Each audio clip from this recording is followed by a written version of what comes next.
What's up, Marvel horror comic fans? I wanted to do a video that showcased my Werewolf by Night and Tomb of Dracula comic collection.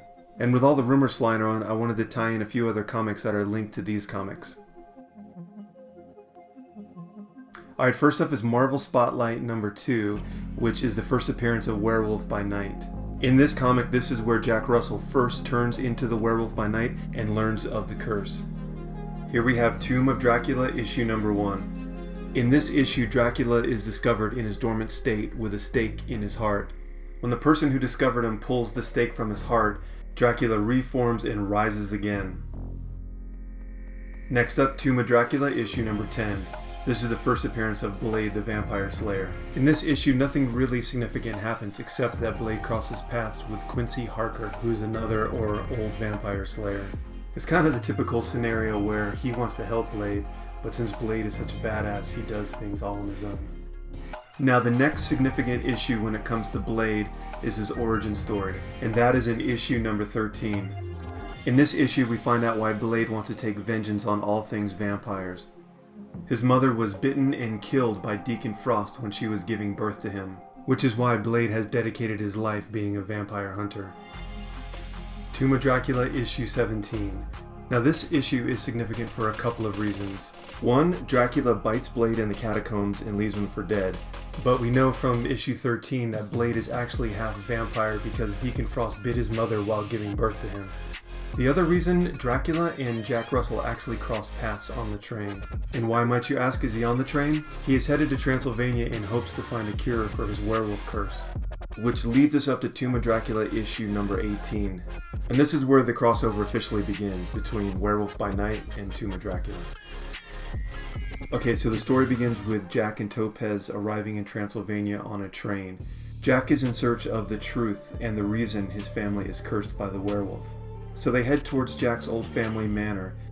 Along the way, they stop at an inn or a tavern to stay the night.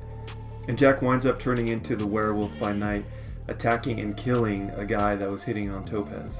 Now, back in Werewolf by Night issue 14, we learned that Topaz has mystical powers, and we start to see them in action as she gains control of Jack outside of the tavern. As they were walking away, Dracula swoops in and grabs her, and he is actually more surprised that she doesn't scream or fight or beg for her life. And when he looks into her eyes, he sees no fear.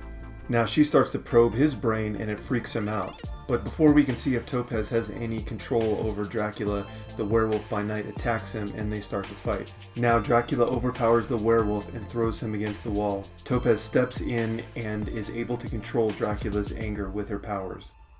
Jack and Topaz reach Rusoff Manor. Jack starts to search for clues that his father might have left behind. He reflects on a story that his mother told him about how his father died. That an angry mob shot and killed his father in werewolf form with a silver bullet to the heart. Still searching through the house for clues, Topaz stumbles upon a diary, but they can't open it because it's bound and locked. And from the same bookshelf, Jack pulls a leather tab, revealing a secret passage behind it.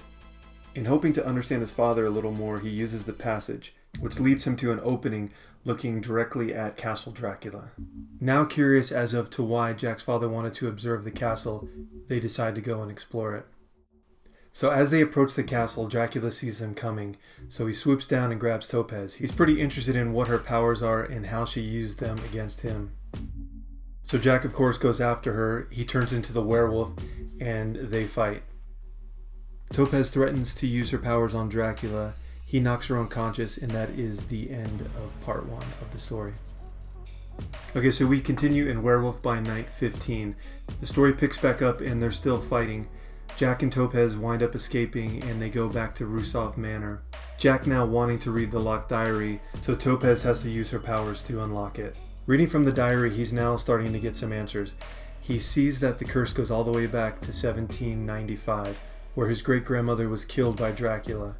So during the day, Gregory Rusoff went up to Dracula's castle and drove a stake through his heart while he was asleep in his coffin. He then encased him in his coffin with bulbs of garlic and threw him over the balcony into the nearby river.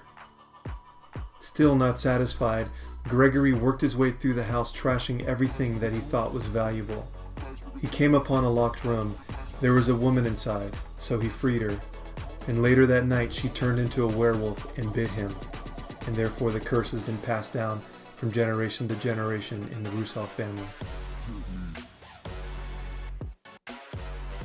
I think I'll end it there because it basically jumps back to Jack turning into the werewolf again. Dracula seeing the diary, he recognizes the ancient book and wants it. Dracula goes after the book. They start fighting again. Rachel Von Helsing and Frank Drake, they join the fight. Dracula gets occupied with them, and the werewolf and Topaz escapes. Werewolf by Night, issue 32. This is the first appearance of Moon Knight. And at this point, I'm sure everyone is aware that he will be entering the MCU on the Disney Plus streaming service. Now, initially, I'll admit I was a little disappointed because I wanted to see him on the silver screen. But after thinking about it and how complex his character arc is, it does make a little more sense for them to do a TV show so that they can fully explore and hopefully push the envelope of his more darker, violent side.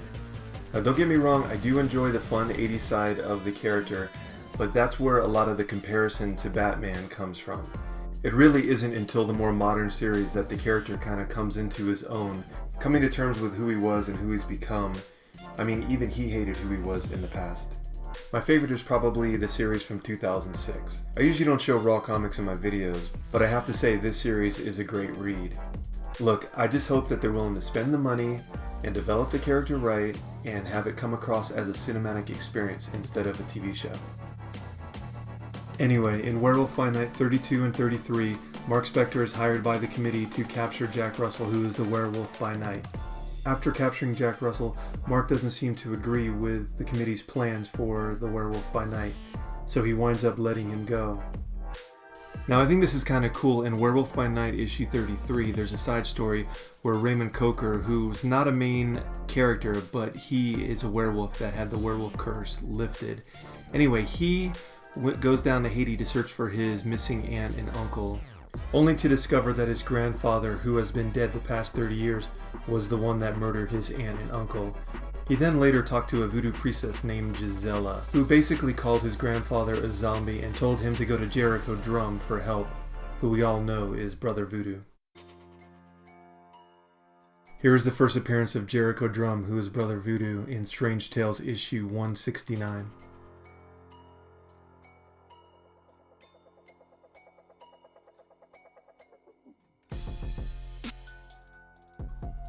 Marvel Spotlight issue number 5.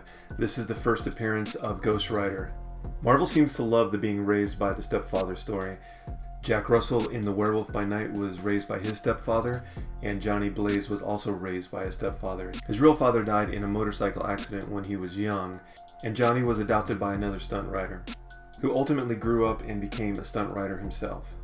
Now later in life, Johnny's stepfather gets cancer, and in order for Johnny to save him, he winds up selling his soul to the devil, kind of the ultimate sacrifice. Then ironically, his stepfather winds up dying a few weeks later in a crash attempting to break a world record.